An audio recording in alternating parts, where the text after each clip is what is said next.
అందరు స్కూల్ గురించి చెప్తారు, నేను ఫ్రెండ్స్ గురించి చెప్తాను. స్కూల్లో చాలా రికార్డ్స్ ఉన్నాయి, అందులో ఒకటి మా కబడ్డీ రికార్డు.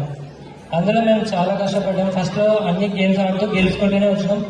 లాస్ట్ ఒకటే టీం, అది మా నసరసా స్కూల్, పాత స్కూల్. ఆ టీం మీద మేము ఆడినప్పుడు వాళ్ళు చాలా లీడింగ్ మీద ఉన్నారు. లాస్ట్ వరకు వాళ్ళే లీడింగ్ మీద ఉన్నారు, హాఫ్ టైం వరకు. అప్పటి వరకు మాకు ఏం చేయాలో తెలుస్తలేదు.